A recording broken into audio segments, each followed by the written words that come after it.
എല്ലാവർക്കും സമർപ്പണം ചാനലിലേക്ക് സ്വാഗതം. വലിയ ഉദയാദിത്യപുരം ശ്രീ മഹാദേവ ക്ഷേത്രം ആണ് നമ്മൾ ഈ കാണുന്നത്. ഇത് സ്ഥിതി ചെയ്യുന്നത് തിരുവനന്തപുരത്ത് കടകംപള്ളി വില്ലേജിൽ ഉൾപ്പെട്ട ആനയറയിലെ അരശുമൂട് എന്ന സ്ഥലത്താണ്. നൂറ്റാണ്ടുകൾ പഴക്കമുണ്ട് ഈ ക്ഷേത്രത്തിന്.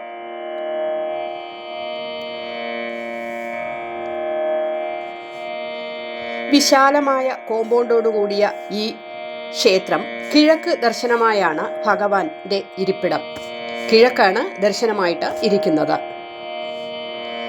നിരവധി ആൾക്കാർ, ലക്ഷക്കണക്കിന് ആൾക്കാരാണ് ഉത്സവ നാളുകളിൽ ഈ ക്ഷേത്രം കാണാനായി വരുന്നത്. വൃശ്ചിക മാസത്തിലെ തൃക്കാർത്തിക ദിവസം അമ്പലത്തിന്റെ ചുറ്റും കാർത്തിക ദീപങ്ങളാൽ അലങ്കൃതം ആയിരിക്കും. അമ്പലമുറ്റം നമുക്ക് കാണുന്ന വിശാലമായതാ നമുക്ക് കാണാൻ സാധിക്കും. വിശാലമായുള്ള അമ്പലമുറ്റമാണ് അവിടെ ഉള്ളത്. അത് കാണേണ്ട ഒരു കാഴ്ചയുമാണ് ഈ കാർത്തിക ദീപങ്ങളാൽ അലങ്കൃതമായിരിക്കുന്ന ആ മുറ്റം കാണേണ്ടത്. ഈ ദിവസം ഭക്തജനങ്ങൾക്ക് ദീപം തെളിയിക്കാൻ അവസരം കിട്ടുകയും ചെയ്യും. അവിടെ അനൗൺസ് ചെയ്യും ഭക്തജനങ്ങൾക്ക് വന്ന് കാർത്തിക ദീപം തെളിയിക്കാമെന്നുള്ളത്. അതിൽ പരം ഒരു പുണ്യം ഇല്ലല്ലോ അല്ലേ? ഭഗവാന്റെ മുന്നിൽ ദീപം തെളിയിക്കുക എന്നുള്ളത് നമ്മുടെ ഏറ്റവും വലിയ ഒരു അനുഗ്രഹമായിരിക്കും നമുക്ക് കിട്ടുന്നത്. അതുപോലെ തന്നെ ശിവരാത്രി ദിവസം രാത്രി പഞ്ചാക്ഷരി മന്ത്രങ്ങളാൽ മഹാദേവനെ സ്തുതിച്ചുകൊണ്ട് ലക്ഷക്കണക്കിന് ആളുകളാണ് വ്രതം അനുഷ്ഠിച്ച് പുലർച്ചെ വരെ ഉറങ്ങാതെ ഇരിക്കുന്നത്. സ്ത്രീ പുരുഷ ഭേദമന്യേ ലക്ഷക്കണക്കിന് ആൾക്കാരാണ് ശിവരാത്രി ദിവസം ഇവിടെ വ്രതമനുഷ്ഠിച്ച് ഇരിക്കുന്നത്. വ്രതമനുഷ്ഠിക്കുന്നവർ സകല പാപങ്ങളിൽ നിന്നും മുക്തരായി ശിവപാദം പൂകും എന്നാണ് വിശ്വാസം. അത് പഴയ വിശ്വാസമാണ്. ഇത് പടിഞ്ഞാറേ നടയാണ്. അവിടെ അടഞ്ഞു കിടക്കുന്ന വാതിലിന് ചുറ്റും പൂക്കൾ എപ്പോൾ വേണമെങ്കിലും കൊണ്ടുവന്ന് അർപ്പിക്കാം.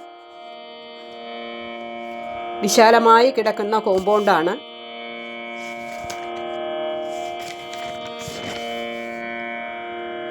ഉപദേവതകളെല്ലാം വെളിയിലാണ് ഉള്ളത്. ഉപദേവതകളുടെ ഇരിപ്പിടം പുറത്താണ്.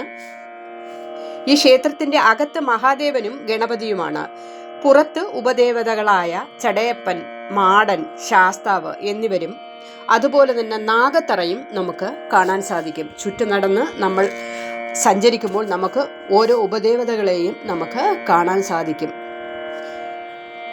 ലക്ഷക്കണക്കിന് ആളുകൾ വരുന്നുവെങ്കിൽ അവിടെ ഒരു തിക്കോ തിരക്കോ കാണില്ല. കാരണം അത്രയ്ക്ക് വിശാലമായ ചുറ്റുമുറ്റമാണ് അവിടെ ഉള്ളത്. ശിവരാത്രിക്കൊക്കെ ലക്ഷക്കണക്കിന് ആളുകൾ ഉണ്ടെങ്കിൽ നമുക്കത് തോന്നത്തില്ല. അത്രയ്ക്ക് വിശാലമായാണ് മുറ്റം ഉള്ളത്.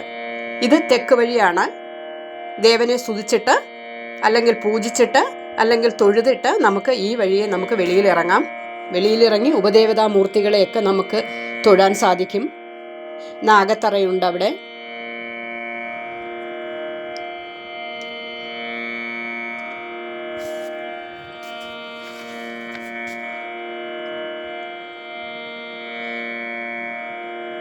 അഷ്ടോത്തര മന്ത്രങ്ങൾ വരുന്നവർക്ക് വായിക്കാം.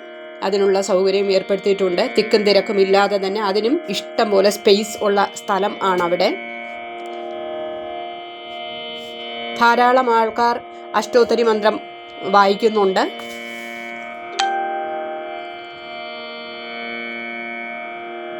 ക്ഷേത്രത്തിനകം ഇടുങ്ങിയ ഭാഗത്തോടു കൂടിയാണ്. എന്നാലും ക്ഷേത്രത്തിന് പുറത്തിറങ്ങിയാൽ വിശാലമായിട്ടുള്ള സ്ഥലമാണ് ഉള്ളത്. നമുക്ക് കണ്ടാൽ തന്നെ അറിയാൻ പറ്റും. ധാരാളം ആൾക്കാർ ശിവപ്രീതിക്ക് വേണ്ടി വരുന്നുണ്ട്. മഹാദേവൻ എല്ലാവരെയും അനുഗ്രഹിക്കും എന്നുള്ളതാണ് ഇവിടെ ഉള്ള ആൾക്കാരുടെ എല്ലാവരുടെയും വിശ്വാസം. ചിങ്ങം ഒന്നായതുകൊണ്ട് തറയിൽ പൂവൊക്കെ ഇട്ട് വിളക്കൊക്കെ കത്തിച്ചിട്ടുണ്ട്. ഇവിടുത്തെ ഒരു പ്രധാന വഴിപാടെന്ന് പറഞ്ഞാൽ കൂവളത്ത് മാലയാണ്. ദാണ്ടോ, കൂവളത്തില മാലയാണ് ഇവിടെ പ്രമുഖമായിട്ടും ശിവന് ഇഷ്ടമുള്ള മാല.